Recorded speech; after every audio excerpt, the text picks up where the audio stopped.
Assalamu alaikum.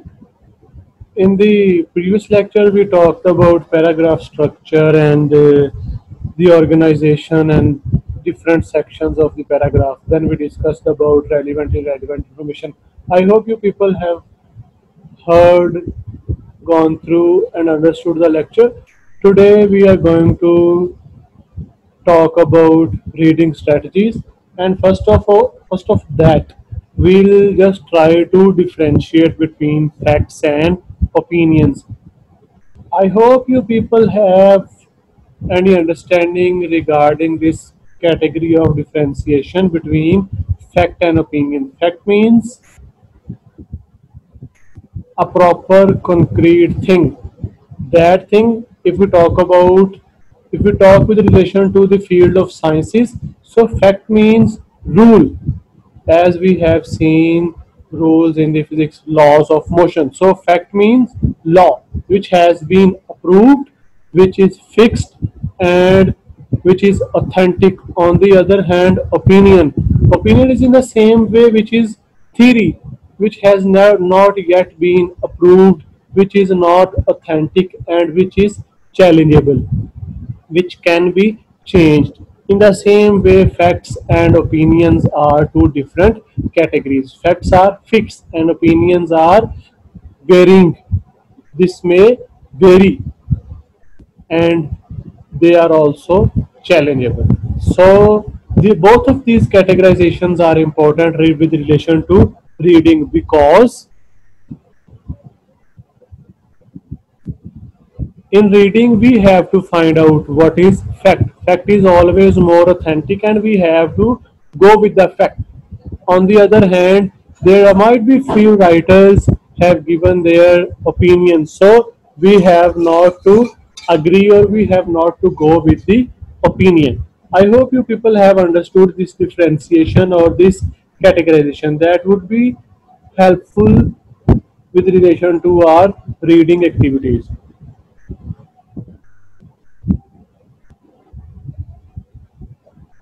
You people may go through this topic on page number 42 on your book. Writer has given few examples with relation to facts and opinions. And the other thing which writer has just mentioned here, that is, a fact is truth that can be objectively verified by observation and experimentation. Very beautifully he explained and described the phenomena. So fact is that thing which can be attested through observation, by observing the phenomena, and through experimentation by analyzing that. And writer used the word objectively. There are two categorization. One is objective and the other one is subjective. Objective means, as if we just relate that, we read about the phenomena of analogy in the previous lecture. So now I'm just trying to create the analogy between the word object to the objective paper. आपका जो objective paper होता है उसमें आपको वही एक option choose करना पड़ता है उन 3 या 4 अवेलेबल ऑप्शन में से. तो क्या होता है कि आपको पिन पॉइंट डायरेक्ट उस पॉइंट पे आना पड़ता है. लेकिन जो सब्जेक्टिव पेपर होता है, जैसा आप वहां पर इर्द गिर्द की बातें कर सकते हो, आप वहां पर अपना ओपिनियन भी दे सकते हो. इसी तरह से जब हम ऑब्जेक्टिव वे में किसी चीज को चेक करने की कोशिश करते हैं, तो हम वहां पर अपना कोई भी रोल नहीं लेकर आते. ठीक है, तो फैक्ट जो होता है वो ऑब्जेक्टिव होता है. ओपिनियन इज समथिंग सब्जेक्टिव, जहां पर पर्सन का अपना कोई ना कोई इंटरफेरेंस आ जाती है, which can not be objectively verified. ठीक है जी, जो कि पिन पॉइंट पर्सन लेस हो के हम उसको स्टडी नहीं कर सकते. आई होप आपको ये दोनों कैटेगराइजेशंस समझ आ गई होंगी. अच्छा जी, अब उसके बाद जो अगली चीज है, दैट इज रीडिंग टेक्निक्स. कि वो कौन कौन सी एक्टिविटीज हैं, वो कौन कौन सी टेक्निक्स हैं जिन पर अमल किया जाता है, जिनको फॉलो किया जाता है, किधर, रीडिंग के दौरान. अच्छा, आप इन पॉलिसीज पर चलते रहे होगे, लेकिन आपको पता नहीं लगा होगा कि हम ये तरीके से पढ़ते हैं अच्छा जी, जिसमें पहली टेक्निक है स्किमिंग। पेज नंबर है जी 43। राइटर कहता है कि skimming is a method of rapid reading, rapid means quick reading, which helps you understand the overall theme और general meaning of the text. अच्छा जी, तो स्किमिंग क्या होता है कि जिसमें हम सारे टेक्स्ट को डिटेल से और प्रॉपर फोकस से रीडिंग नहीं करते, हम सिर्फ ओवरऑल उसका स्ट्रक्चर, उसमें क्या क्या चीजें मौजूद हैं वो चीज देखने की कोशिश करते हैं। जैसे सपोज हम कोई भी किताब खोलें और उसका टेबल ऑफ कंटेंट्स, वो जो इक्तबास होता है किताब के शुरू पर, उसको पढ़ें और देखें कि इस बुक में कितने चैप्टर हैं और क्या क्या चैप्टर्स के नाम हैं, तो वो क्या कहलाएगा, स्किमिंग। अब देखो, तो स्किमिंग हम कहाँ पर करते हैं, जब हमें पूरा प्रॉपर डिटेल्ड टेक्स्ट नहीं चाहिए होता, जब हमें सिर्फ बेसिक उसकी इंट्रोडक्शन चाहिए होता है, तो हम क्या करते हैं, हम स्किमिंग करते हैं।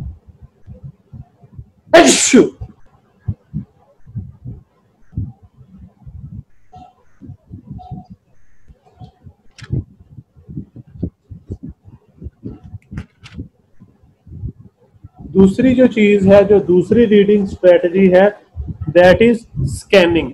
अच्छा जी, आपने कभी पेपर स्कैन किया होगा ना, कोई भी डॉक्यूमेंट स्कैन किया होगा, तो हम उसको जब स्कैन करते हैं तो क्या होता है कि वो जो हार्ड फॉर्म में पेपर पर होता है वो सब कुछ सॉफ्ट फॉर्म में कंप्यूटर में आ जाता है। तो स्कैनिंग क्या है जी, वहां पर हम सरसरी जायजा ले रहे थे टेक्स्ट का स्किमिंग में, लेकिन स्कैनिंग में क्या होता है, डिटेल्ड स्टडी होती है, हम उसको प्रॉपर फोकस से और हर एक एक चीज पढ़ते हैं।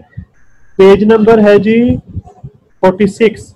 राइटर कहता है कि scanning means reading a text for a specific information. मैं ये कहूंगा कि reading a text for detailed analysis. Scanning refers to ability to locate specific information or fact as a quickly as possible। लेकिन ये writer यहाँ पे इतनी बात अच्छी नहीं कर रहा। मेरे मुताबिक आप इसको मजीद नेट से कंसल्ट भी कर सकते हो कि स्कैनिंग क्या होता है, जब हम टेक्स्ट को डिटेल से स्टडी करते हैं, उसके एक एक एस्पेक्ट को पढ़ने की कोशिश करते हैं। तो जब हमने स्कैनिंग करके किताब में से अपना मुतलका टॉपिक, अपना मुतलका चैप्टर ढूंढ लिया, तो फिर हम उसको डिटेल से पढ़ेंगे कि इसमें क्या क्या बात की जा रही है, तो वो क्या कहलाता है, scanning.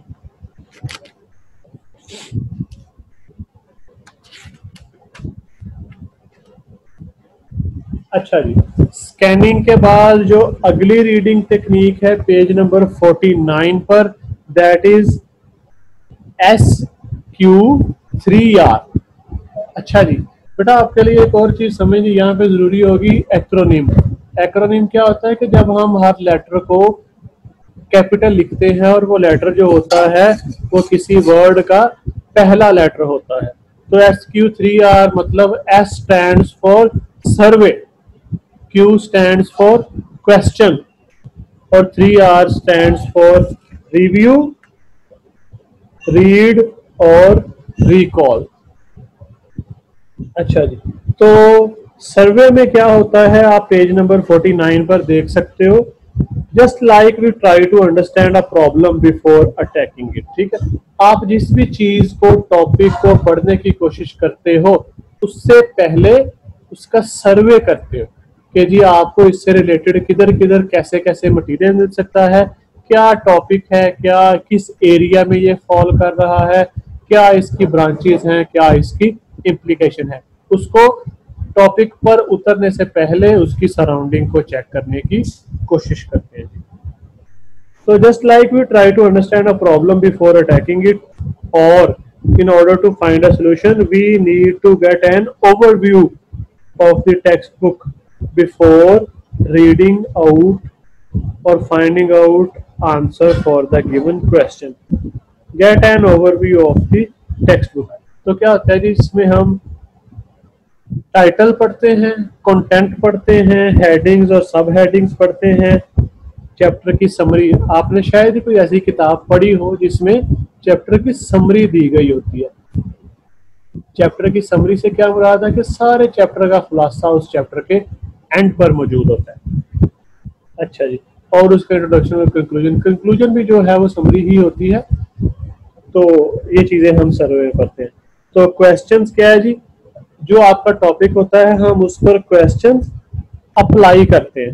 Make a time we pose question to ourselves to clarify something. हम देखते हैं कि हमें इस टॉपिक से रिलेटेड क्या क्या चीजें हासिल करनी है। ठीक है जी, फर्ज करो कि हमें उस टॉपिक की डेफिनेशन चाहिए, हमें उस टॉपिक की अंडरस्टैंडिंग चाहिए, हमें उस टॉपिक की थ्योरी चाहिए, प्रैक्टिकल चाहिए। क्या आप अपने क्वेश्चन सेट करते हो कि आप किताब में से क्या ढूंढना चाहते हो। और फिर उसके बाद आता है जी रीड। रीड क्या करते हैं, फिर हम प्रॉपर उससे रिलेटेड जो हमारे पास टेक्स्ट होता है हम उसको पढ़ना शुरू कर देते हैं और फिर उसको रिकॉल या रिसाइट भी करते हैं। रिसाइट मीन्स कि हम उसको पढ़ते हैं, जिस तरह रेसिटेशन ऑफ कुरान होती है, और रिकॉल कि हम जो पढ़ रहे हैं उसको याद भी रखते हैं। और उसके बाद रिव्यू। रिव्यू से मुराद क्या होता है, अच्छा जी पहले इसको जरा डिटेल में एक्सप्लेन कर देते हैं कि once we survey and question we should read the text focusing on the main points. We may have to slow down our reading. देखो जब हम स्कैन करते हैं ना तब भी हमें अपनी रीडिंग स्पीड स्लो करनी पड़ती है ताकि हम बेहतर तरीके से अंडरस्टैंड कर पाए। In case of certain dense or complicated text where we may read fast the simple text, making notes while reading may be helpful to understand and interpret। अच्छा जी, तो हम नोट्स भी बना सकते हैं, ये भी रीडिंग टेक्निक में आता है जी। अच्छा, और उसके बाद आखिरी चीज है कि रिव्यू।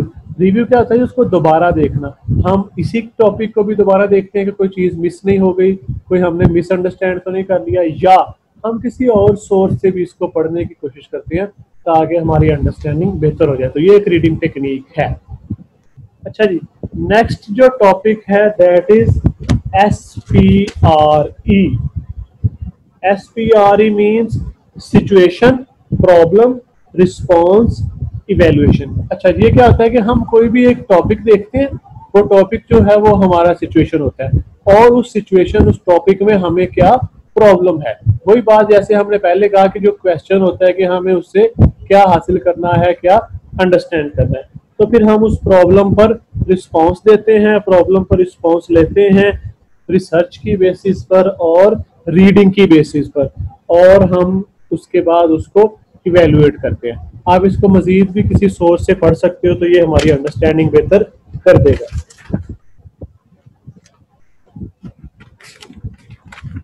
ठीक हो गया जी, यहाँ तक हमने रीडिंग स्ट्रेटजीज फॉलो की हैं। इसके अलावा आप गूगल से, नेट से मजीद भी पढ़ सकते हो कि क्या क्या रीडिंग स्ट्रेटजीज होती हैं।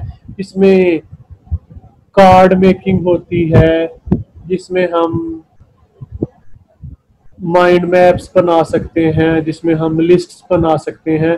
तो वो सारी चीज़ें भी ज़रूर इसका हिस्सा होती हैं। किताब में यही चीज़ें हैं, इसके थ्रू हमारा सिलेबस कवर हो जाएगा, लेकिन अपने स्किल को बेहतर करने के लिए हमें और सोर्सेज भी कंसल्ट करने चाहिए।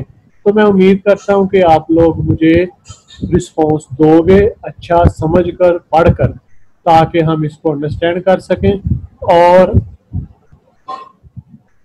जिसकी बेसिस पे आपको मजीद एक्टिविटीज़ में इंडल्ज किया जा सके ताकि आपकी बेहतर लर्निंग हो। थैंक यू जी, अल्लाह हाफिज़।